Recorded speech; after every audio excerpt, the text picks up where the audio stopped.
Hey, hey, hey. Selamat bergabung kembali di channel BB69. Oke, horor. Oke, Thriller mau animasi. digabung? Animasi. Animasi. Oke, animasi dulu. Animasi. Oke. Animasi ini lumayan banyak juga nih. Animasi. Mm-mm. Kalau ini sih, gue jujur ya Mas, animasi ini, gue animasi banyak. Hampir tiap minggu kita dijejelin tuh kayak film animasi yang cukup menghibur, cukup ada edukasinya juga, ada nilai-nilai nilai-nilai moral di dalamnya. Tapi kali ini 2021 ya, gue tidak lain tidak bukan dan harus nganut lah kita bilang ya, manut dan harus mengakui bahwa sepertinya Encanto Mas yang paling bagus Mas. Even in our darkest moments, there's light where you least expect it. Oke. Nah, sekarang nih kalau gue tanya nih ya, Encanto sama The Mitchell versus The Machines, lebih suka mana? Find them now. Everything with a computer chip is alive. Mitchell's Engage. Michelle versus The Machine kan waktu itu kan juga salah satu favorit lu juga ya waktu itu ya? Iya, salah satu. Tapi gue lebih tetap itu bahkan 1,5 di atasnya Mas, Encanto Mas. Oke, seperti yang kayak di pembahasan kita yang terakhir ya. Gimana? Kenapa nih? Kenapa? Bukan Raya. The world's broken. You can't trust anyone. Maybe it's broken because you don't trust anyone. Oh, itu 2 tingkat di atas Raya ini Mas. 2,5 tingkat di atas Raya ini Mas. 3 tingkat bahkan. 3 tingkat. Yang hampir mendekati ini ya menurut gue ya, film animasi itu waktu gue nonton filmnya tuh 2021. Filmnya itu Mas, Dragon itu Mas, yang itu dia bagus. Bukan, yang Pink Dragon itu satu film Netflix yang buat gue tuh nilai pesan moral itu yang bagus. Jackie Chan. Oh ya, Wish Dragon. To need that teapot. Oh, I wish I knew how to fight. Hop on. Iya, Wish Dragon juga bagus itu, tapi kayaknya kan kurang komersil kalau gue lihat Mas, secara kalau gue favoritin Mas. Oh, bukan itu. Wish Dragon, iya benar Wish Dragon, tapi maksudnya benar kan? Benar, maksudnya yang dimaksud itu Wish Dragon kan? Betul, Wish Dragon, tapi secara apa ya maksudnya ya?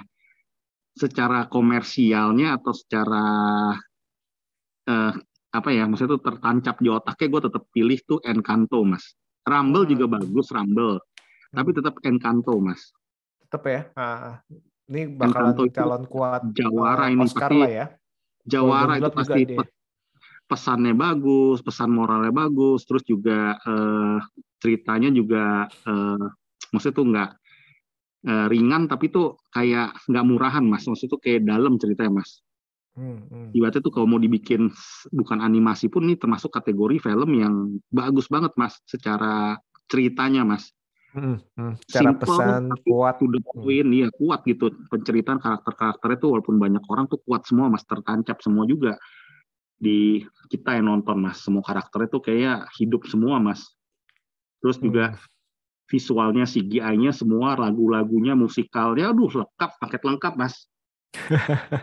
Kalau disuruh pilih salah satu faktor terkuatnya apa? Kan itu paket lengkap nih, tapi yang paling kuat. Paket yang paling kuat di Encanto yang paling kuat ya Mas ya. Menurut gue sih plot ceritanya Mas. Plot cerita itu menurut gue tuh kuat banget Mas. Premisnya lah kita bilang. Kenapa? Premis cerita itu kuat banget Mas. Menurut gue nih maksudnya tuh satu paket jadi Mas, kita bilang tuh, makanya premisnya karena dia kuat ya Mas menurut gue. Jadi tuh kita nontonnya tuh kayaknya menikmati banget Mas itu Mas. Betul, dan istilah itu kita nggak bisa pisah-pisahin. Oh, ini karena gambarnya, ini karena lagunya, nggak bisa. Karena udah tadi itu saking bagusnya itu dipaketin dan kita nggak bisa. Jadi gue nggak bisa bilang ini musikalnya bagus, bener musikalnya bagus, tapi gue kayak kalau bilang musikalnya bagus kayak terlalu kayak kurang pas gitu Mas.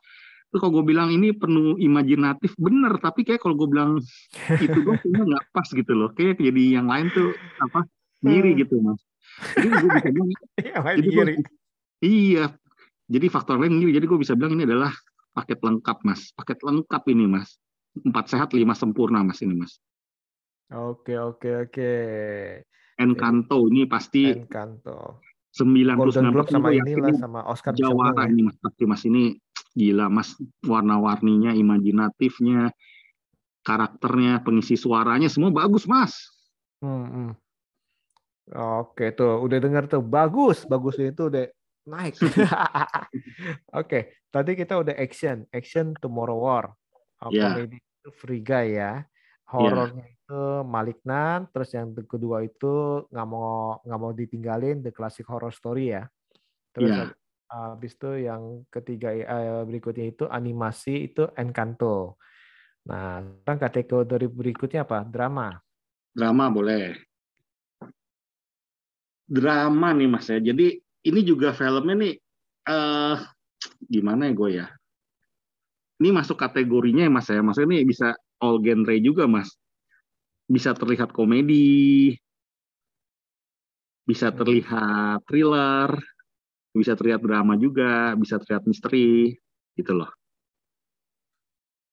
Dan ini Hidden Gems, menurut gue nih the best drama Hidden Gems mas ini mas. Dan terbukti mas, ini ada sekitar 4-5 orang temen gue mas yang gue rekomendasikan film ini, yang mereka menganggap sebelah mata ketika dia nonton, semuanya tuh bilang, wah gila.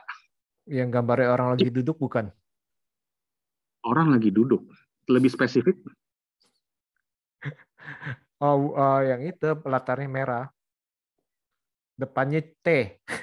Depannya T. Aduh. Bener gak? Yang lagi duduk di mobil. Duduk di mobil. Oh, bukan duduk di kursi. Posternya banyak sih. Depannya T. Oh, ini film bukan serial ya kan? Film kan ya? Apa? Film kan bukan serial. Semua bisa. Semua bisa masuk. Wah, kalau film sama serial Kalau itu dua-duanya T sih nih, gue curiga nih. Yang satu TNT, yang satu TCC. Oh? Bukan. Apa mas? Yang mas tebak apa? True Story atau The Card Counter? Kok TCC? The Card Counter atau? True Story, TT. TS dong. Oh iya TS, kok TT? Aduh, story-nya S-nya ini, TS betul. Yang pasti mas ya, gue tuh ke temen gue ya mas ya, ada 4 orang ya, dalam waktu 2 minggu kemarin terakhir ya mas ya, gue ketika mereka tanya rekomendasi film ya mas ya, dan gue kasih judul tersebut mas, 4 itu responnya tuh sangat antusias banget mas ketika sudah nonton selesai mas. Bener mas, true story mas. Now I got a lot more to lose than just my career. The next move better be a smart one. Apa yang bisa mengalahkan The Card Counter dibanding kenapa terus memilih True Story daripada The Card Counter? We are each responsible for our own actions. You know the phrase tilt, just like in pinball. Any man can tilt. Sebenarnya kalau salah satu lawan kalau Card Counter bagi gue tuh kayak urutan ketiga mas. Kedua tuh Stillwater mas sebenarnya. It will be a serious mistake to commit a crime to prove your daughter innocent. It will not get her out of jail, and it will send you in. Iya, gue lebih masuk tuh ke Matt Damon mas. Kalau kedua mas. Tapi True Story ini wah gini, makanya gue kan waktu di podcast bilang nih film paling gila 2021 mas. Ini bahkan ya mas, kalau boleh jujur ya mas, ini langsung aja ya. Kalau gue nobatkan film terbaik 2021 yang pernah gue tonton kalau di juara deh para juara ini mas, True Story mas. Terserah orang mau percaya atau enggak, atau mau nggak setuju, menganggap konyol, nganggap lebay, nganggap aneh, nganggap nggak ada selera film. Tapi inilah sudut pandang gue mas. Kenapa? True Story mas. Kenapa? Ini pasti yang dengar ibaratnya pasti nyangka atau hampir mungkin 90% belum nonton jujur Mas. Gue yakin Mas. Karena yang pertama dianggap serial jadi agak berat, padahal serialnya kan ini kan cuma 30 menit kalau nggak salah, dikit ya. Iya sekitar 36 menit, 38 menit. Dikit-dikit, dan episodenya juga nggak terlalu banyak. Terus orang mikir, wah ini Kevin Hart nih, paling-paling cuma lucu-lucuan aja lah, istilah gitu. Biasanya kan gitu ya. Bosen kadang acting dia gitu-gitu doang gitu ya anggapannya ya. Dia gitu-gitu doang, paling-paling kan jadi istilahnya kayak ya paling-paling kayak Central Intelligence lah ya, film-film itulah lucu-lucu konyol, berisik. Bawel. Cempreng. Tapi ternyata gimana Mas? Ternyata inget dong, dia duet satu lagi Mas, kalau ada orang gue bisa nobatkan ya, duet terbaik 2021 untuk film ya Mas, duet Mas. Duo. Ini tidak lain tidak bukan, gue akan menobatkan nih si Kevin Hart sama si Wesley Snipes. Ini salah satu gila bisa gue bilang Mas. Wesley Snipes kita udah tahu sendiri ya, dia kan aktor yang pada masanya tuh ibaratnya tuh nggak main-main juga, mau masuk Wesley Snipes loh Mas. Dia main Blade itu berapa jilid loh Mas, dia berhasil loh Mas. Betul. 3 jilid, dan dia kayak ibaratnya tuh salah satu legend ya Mas, kita bilang ya, di The Blade itu termasuk film legend loh, bukan kelas. Itu ibaratnya The Blade itu kayak John Wick pada masanya Mas ya, ibaratnya Mas ya. Betul, itu malah ditunggu, jangan salah Mas, itu ditunggu Mas. Betul, dan itu film superhero yang cukup sadis dalam arti pada masanya ya, pada masanya itu populer banget Mas. Cukup populer iya The Blade itu. Dan itu salah satu film yang genre superhero yang mungkin itu yang istilahnya yang sampai sekarang tuh tetap orang memorable, bisa ditonton, dan istilahnya dulu kayak di TV swasta diputer-puter terus tuh Blade 2, iya kan? Iya. Kayak Resident Evil lah. Kalau Resident Evil kan ibaratnya masa Mila Jovovich ya Mas ya. Betul. Kalau sekarang kan Resident Evil karena bukan Mila jadi kurang kuat kan powernya ya. Nah ibaratnya tuh The Blade itu waktu si zaman Wesley Snipes dengan muka seriusnya, dengan protagonis tapi kesannya kayak antagonis gitu. Bayangin aja nih, The Blade 3 itu masanya si Ryan Reynolds baru menjadi superhero tuh. Itu iya. Pertama kalinya kalau nggak salah sih pertama kalinya si Ryan Reynolds jadi superhero itu di Blade, dan itu jadi rekannya si rekannya si Wesley Snipes seperti itu. Iya, dan kita melihat sebuah transformasi yang kita maksudnya yang kita lihat bahwa si Wesley Snipes itu kan dengan tampilannya yang kita ingat ibaratnya kayak John Wick yang tiba-tiba yang brewokan, rambutnya panjang, tiba-tiba di film True Story ini dengan era 2021 tiba-tiba tuh kayak Morgan Freeman lah Mas ya. Istilahnya 10 tahun lebih muda pada Morgan Freeman ya Mas ya. Jadi kurus, bukan soal kurus ya Mas, bukan soal apa ya, tapi dengan transformasi yang dia miliki saat ini dengan fisik seperti ini Mas, tapi dia bisa memerankan si Charlton ya Mas ya, namanya Charlton sesuai dengan karakter ini ya, dalam arti ya, karakternya gila itu kita jadi percaya ini orang nih kayak orang jahat seperti itu, kasian gitu, jahat, baik, kasian, licik, tapi kayaknya emang dia terpaksa gitu. Ada orang mikirnya gitu Mas, dia terpaksa melakukan ini. Ada beratu yang temen gue tuh yang diskusi, dia bilang ini terpaksa, orang kayak gini sebenarnya terpaksa, dia sebenarnya tuh sayang sama si Kid sebenarnya, sayang sama adiknya, tapi ya karena hal lain dan karena sesuatu hal ya seperti, tapi ya nggak bisa dibenarkan juga Mas ya, dia terlalu enak lah itu dibuat bahan diskusi, itu enak Mas, karakter-karakter di True Story Mas. Dulu kita belum terlalu panjang tuh bahas yang tentang beberapa karakternya, cuma itu banyak Mas. Si bodyguard-nya kita mikir, kita tuh realita hidup Mas, bodyguard ya Mas, yang ketika dia menyelamatkan dia ketembak, terus dia minta ganti rugi tapi dia tetap harus kerja dan sikit dan menerimanya. Ya udah emang seperti itu ya, lu minta berapa ya kok kasih. Di satu sisi kita lihat kok ini kayak kurang ajar banget, udah kerja sama kita tapi kok masih kayak gini ke bosnya, tapi di satu sisi juga kok jadi sikit mungkin bisa berpikir ya masuk akal, bukan masuk akal ya Mas, maksudnya dia nyelamatin dia juga sih, dia belak-belakan, dia ngomongnya daripada di belakang dengan gitu loh, dia udah susah, kita suka daripada blackmail si Kid, mendingan dia belak-belakan aja, dalam arti kan bisa aja tuh di blackmail kan.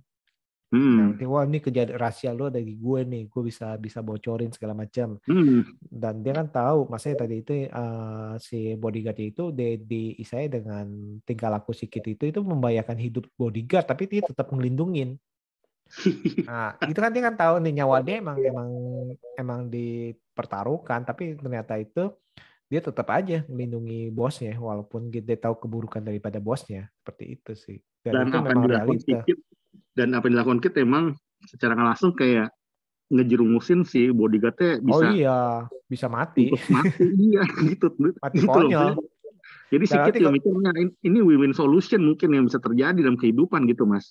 Oh iya, soalnya kan gini, kalau kita bilang itu bodyguardnya kan bilang, kalau lu ngomong dari dulu ini, gua kan masih bisa mengadakan antisipasi.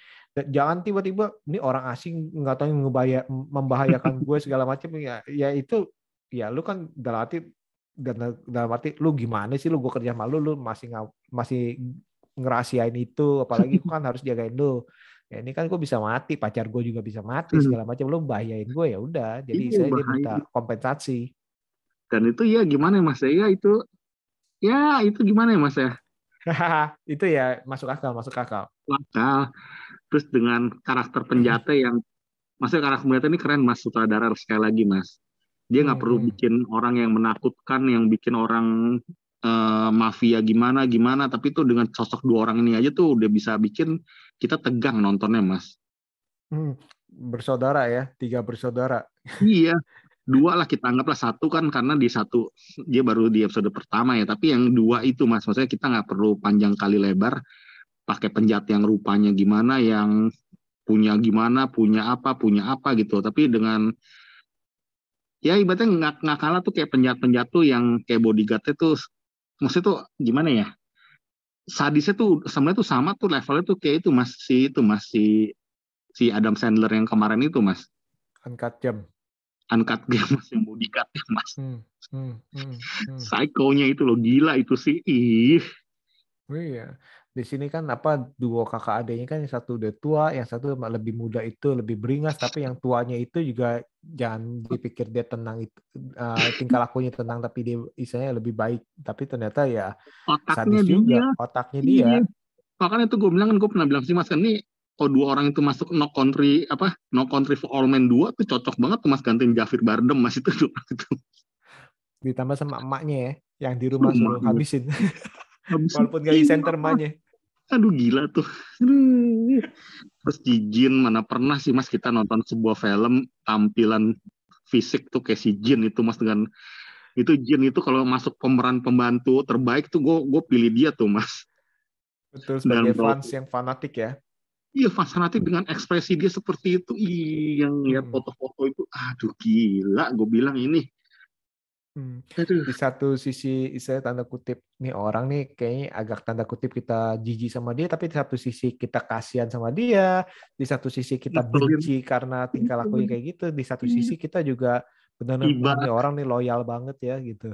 Iya, itu banyak macam yang kita bisa itu Mas. Aduh. Terus manajernya yang netral aja, tapi emang kehidupan manajer ya kayak gitu ya, kadang ngebantu, kadang dia juga tahu masalahnya tapi dia nggak berani dimarah-marahin gitu loh. Jadi bulan-bulanan harus ikut kemana aja gitu loh. Iya betul, dan nanti dari manajer itu harus berusaha merapikan segala sesuatu, sampah yang lu udah tebar di mana-mana harus dirapikan, dalam arti persoalan-persoalan yang lu udah ini dia harus rapikan manajer, tapi kalau kena semprot ya dia harus diem gitu ya. Iya. Terus ya namanya bos ya, apapun di tangan dia Mas ya, mau dia batalin apa, mau dia moodnya lagi gimana gitu ya, harus tiap terima sikit lagi moodnya gimana ya. Dan sikit itu ya lebih mempertaruhkan sebuah popularitas ya Mas, dia sangat mempertaruhkan sebuah popularitas dia ya, karena hal tersebut yang malah tuh bikin dia tuh sengsara Mas. Betul. Nah itu dia, arti kan dalam dunia nyata kan juga kadang-kadang itu kita mikir, wah nih mereka itu berhasil, mereka itu kaya segala macam, pasti mereka itu tanda kutip muda, dan pasti mereka itu bahagia keluarganya segala macam ya. Dan tapi itu di balik itu tantangannya tuh atau perjuangannya tuh atau maksudnya tuh kehidupannya tuh nggak semudah tuh kita lihat yang ada di TV gitu Mas. Betul, betul. Dan saya kita nggak tahu mereka itu membangun dari bawahnya bagaimana, atau Iya. kisah di balik layarnya itu gimana di depan. Saya pas wawancara ketawa-tawa. Itu kenapa kalau di luar sana paparazzi, maksudnya para bintang itu bisa marah banget sama paparazzi, dan beberapa bintang itu ada beberapa yang benar-benar anti bahwa dia itu nggak mau disenter sama sekali privasi life-nya itu seperti itu. Ingat nggak waktu Sikit marahin si Jin? Gila itu bener-bener Mas, Sikit bagus marahinnya tuh dengan kayak gitu, bener-bener gue sampai tersentak. Terus si Jin ekspresinya dengan tercengok-cengok seperti itu bener-bener tuh kayak kita ngerasain banget Mas. Kita tiba-tiba tuh kaget mendengar suatu hal tuh ibaratnya tuh yang kita nggak sangka-sangka Mas. Betul, betul. Nah itu dia. Sampai itu. Terus dengan pembawaan si Jin tuh yang abis itu nyamperin dia tuh di belakang layar Mas. Ini gue tahu, lu kan ke situ. Gila tuh cara ngomongnya ngeri lu Mas. Cara ngomong si Jin itu horor loh Mas. Maksudnya cara ngomong dia tuh kayak apa ya? Kayak orang tuh mau meres dia tapi bukan cara seperti itu. Kayak antara meres dan enggak. Tapi dia tahu si Jin kan orangnya agak-agak, nggak mungkin dia meres. Tapi seolah tuh kayak meres yang nyeremin gitu Mas. Padahal itu dia cuma ingin dekat aja kan, dalam arti kan. Dalam arti dia nggak sebenarnya itu dia nggak bakal ngebocorin karena dia fanatik. Cuman kan emang apa ada dia ngomong yang apa yang dipikiran diomongin, tapi seolah tuh kita yang dengar Mas Sikitnya Mas itu ya cukup jiper juga Mas. Oh iya, itu dianggap waduh.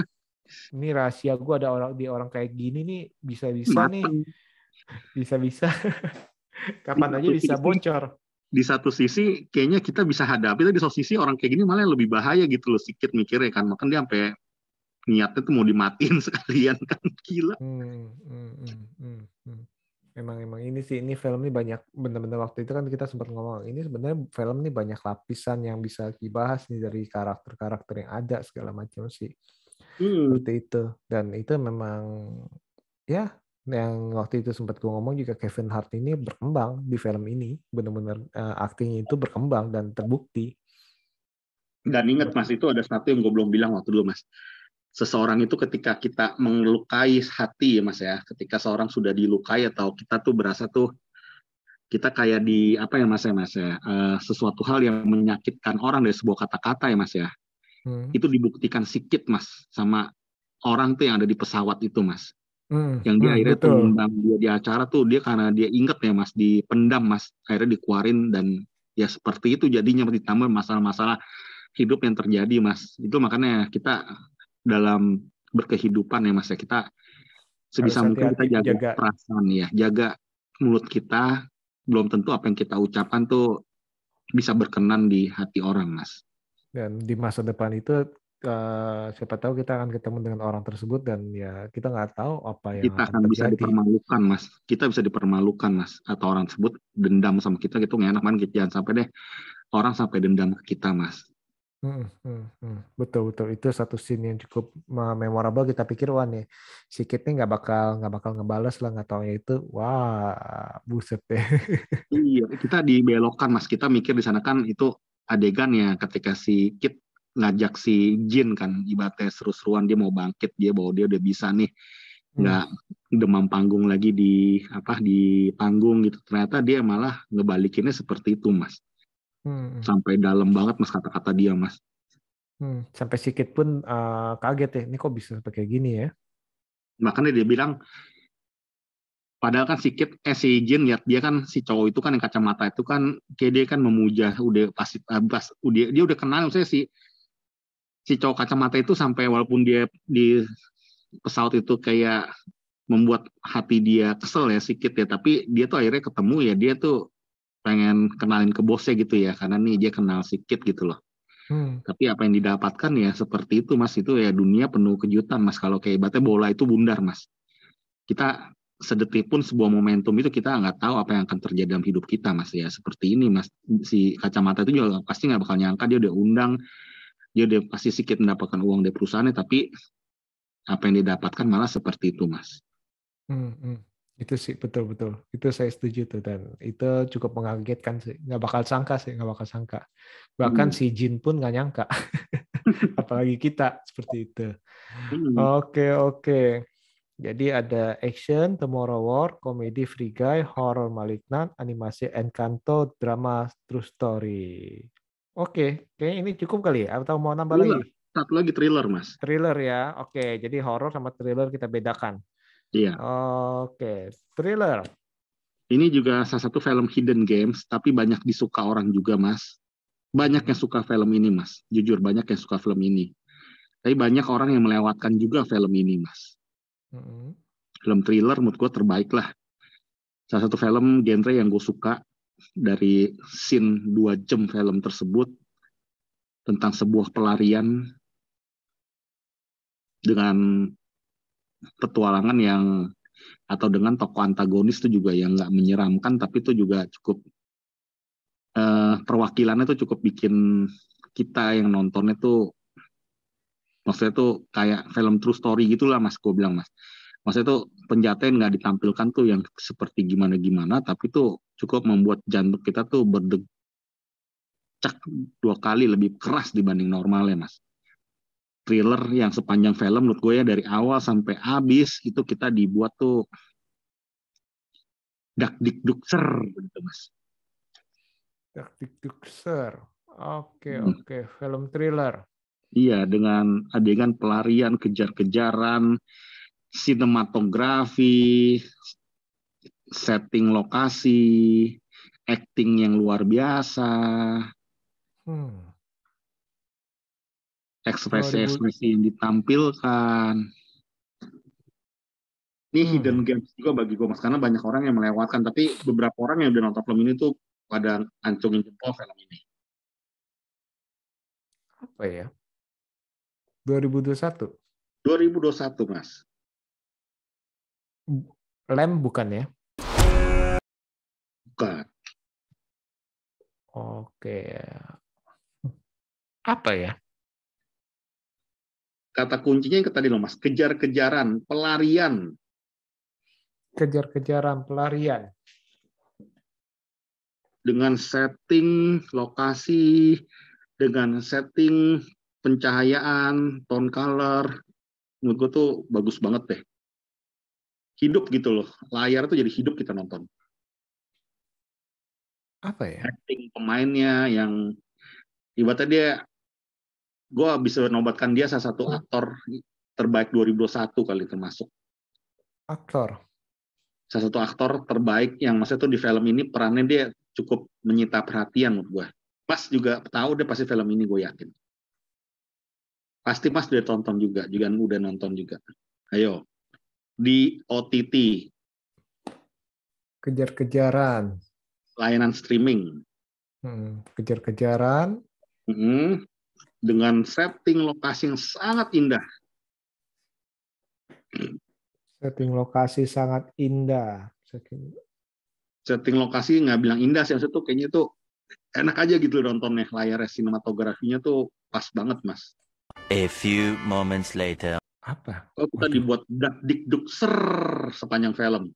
A few moments later. Salah satu film bagi gue nih, salah satu film kejar-kejaran nih yang paling, satu film yang bisa gue bilang di dekade ini termasuk yang terbaik juga. Kan film kejar-kejaran kayak ada film, banyak kan film tentang kejar-kejaran, pelarian gitu lah. Lawannya manusia juga ya, kalau gitu ya. Manusia. Ini bukan film science fiction, Mas. A few minutes later. Bentar, apa ya? Nggak tahu saya. Nah? Nggak tahu. Aktor yang pemerannya ini adalah aktor yang kata orang dia terlambat panas, Mas. Liam Neeson? Bukan. Nyaris Liam Neeson? bukan. Terlambat panas. Oke. Siapa ya? Dan dia bukan menampilkan kayak ibaratnya itu bukan soal fisik, Mas. Bukan kegantengan yang dia jual, Mas. Oh, Russell Crowe. Hah? Bukan. Anhin. Oh, Anhin si itu. Bukan ya? Bukan. Kevin James? Apa tuh Kevin James? Kevin James kan ada yang thrillernya juga ya? Bukan. Bukan ya? Vince Vaughn. Vince Vaughn? Bukan. Temennya Kevin. Kalau kita ngomong Kevin James, kita sebut Vince Vaughn, Mas.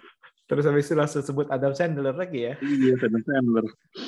seseorang yang tidak menampilkan semata-mata dari fisiknya, tapi acting yang sangat luar biasa dengan juga suara yang luar biasa, Mas. Suaranya juga khas, Mas. Tuh, udah khas nih. Suaranya juga khas aktor utamanya. 12 seconds later. Aktor kulit hitam? Bisa iya, bisa enggak. Filmnya satu huruf, satu kata. Sampai 5 gue hitung. 1, 2, 3, satu kata. 4, 4,5 gue tambahin deh kayak film Rumble. Nggak bisa, nggak. 5, Mas. Satu kata, Mas. Nyerah aja.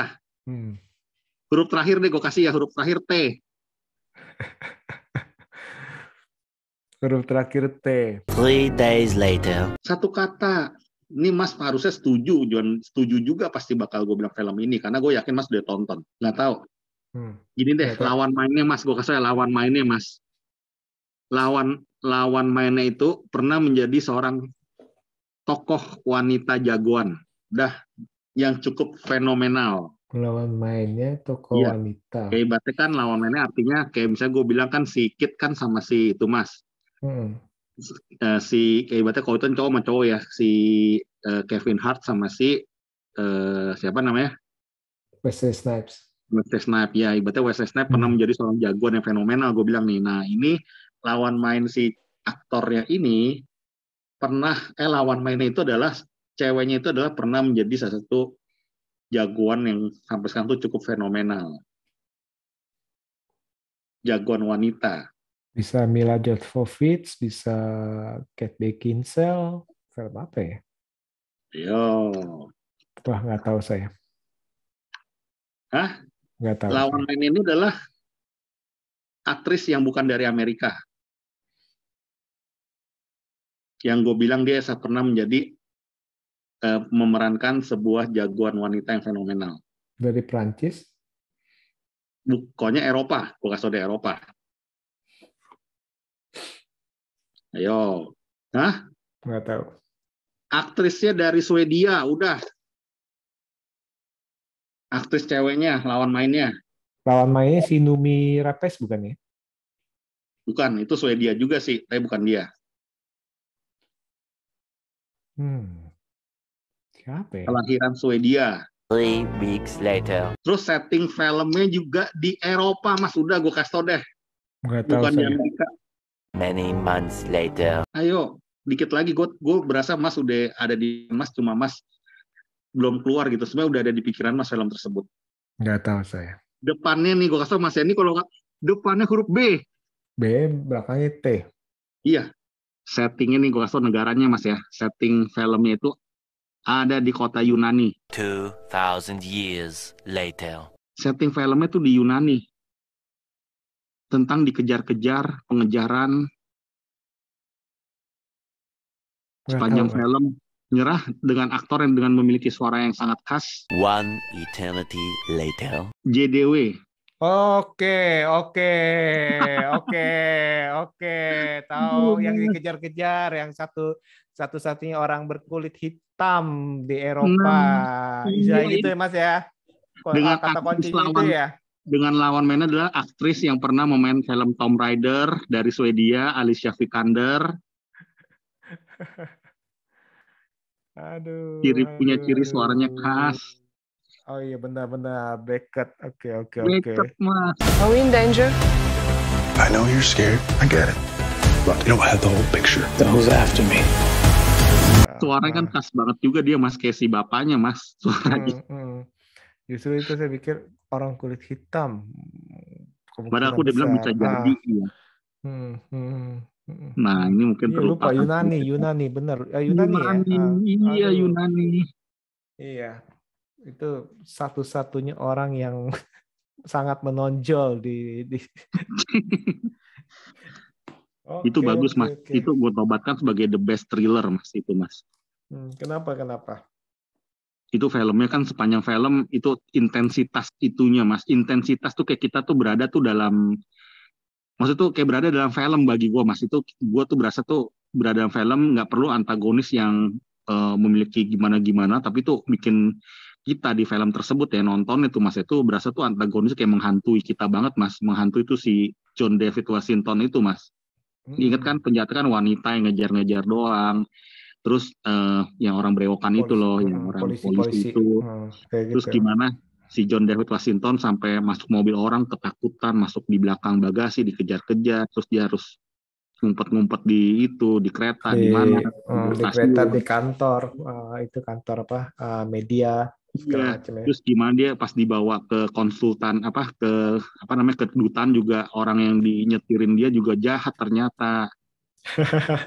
Terus dia ketika di dalam gedung yang dia mau minta tolong tuh, gedung yang ada tangannya tuh para aktivis-aktivis juga ternyata dikejar di situ, dikejar-kejar. Terus gimana dia dengan orang-orang yang lagi demo-demo kan saat itu ya, dia juga bergabung sama mereka tuh, ada tuh kejar-kejaran di dalam ruang bawah tanah supermarket itu loh. Itu lengkap juga Mas. Betul. Banyak yang melewatkan film Beckett itu Mas. Banyak yang belum nonton film Beckett, gue yakin Mas. Tapi ketika sudah nonton dan kita sabar nontonnya Mas ya, dari awal kita sabar, intensitasnya itu kayak mesin diesel Mas. Gitu loh sih saya. The best thriller Mas. Cuma memang kalau gue the best dari semua, the best of the best ya, tetap True Story Mas. Nomor 1 ya, True Story ya, tetap ya. Itu nomor 1 di 2021. Tapi Beckett itu adalah the best thriller versi Watching Movie Channel Mas. Kalian harus tonton dengan acting yang luar biasa nih, film aktor yang gue bilang terlambat panas juga Mas ya, usianya udah 38 tahun tapi dia kan telat ya, termasuk telat dia Mas. John David sekarang 37 betul, ya. Kurang lebih. Tapi dia aktingnya tuh namanya darah seni dari seorang bapaknya kali ya, emang nggak bisa bohong Mas.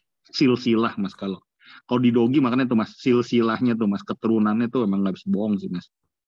Dia banyak main di Tenet lah, Malcolm and Mary lah, segala macam kalau nggak salah ya, sama Black Man itu juga kan. Black Kiki. Black Kiki Man. Nah itu kan ya tadi itu ya, memang dia milih filmnya itu cukup milih, dan tapi ya. Padahal dia orang yang baru muncul di Mas. Mungkin ya tadi itu mungkin memang dibentuk dulu. Jadi pas dia muncul itu, walaupun usianya udah nggak muda, tapi misalnya ya dalam arti ya udah paket jadi Mas. Jadi burung gacor dia Mas.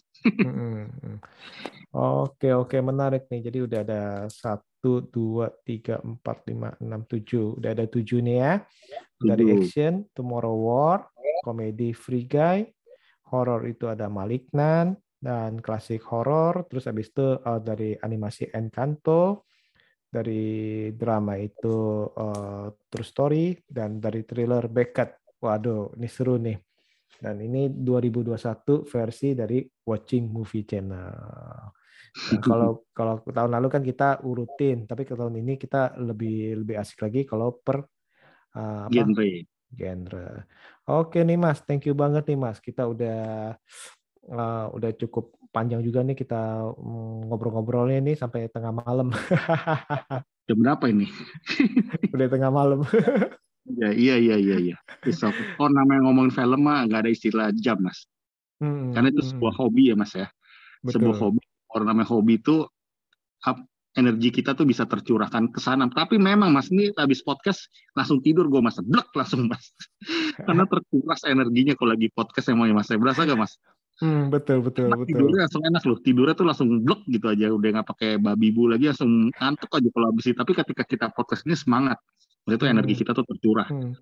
Nah itulah kadang-kadang itu ya namanya kita hobi, habis itu kita ketemu sama orang hobi, kita ngobrol nih, ya itulah ya kan jadi tambah seru nih, dalam arti walaupun mungkin hari kita nih di kantor, kerja atau kuliah segala macam lagi bete, banyak tugas, tapi ya kita luangin waktu untuk ngobrolin hobi kita. Pusing, macet, Corona nggak beres-beres. Oke. Ini thank you banget Mas Watching ya. Nah, semoga nih tetap selalu sehat nih, karena dalam arti ya kita udah dengar kabar dari yang tadi Mas ngomong juga corona segala macam ya. Kita berharap nggak nih beres-beres, bingung. Pusing. Harus semangat, tapi kita tetap Ada harus lagi jaga. tumbuh satu, apa bahasanya tuh kalau orang bilang tuh hilang satu tumbuh 1000, hilang satu tumbuh 1000. Jangan 1000 Mas, jangan 1000. Aduh. Oke, thank you Mas, tetap semangat, tetap jaga kesehatan Mas ya. Thank you. Oke, kita akan jumpa di lain kesempatan dengan tema berbeda. See you. Thank you.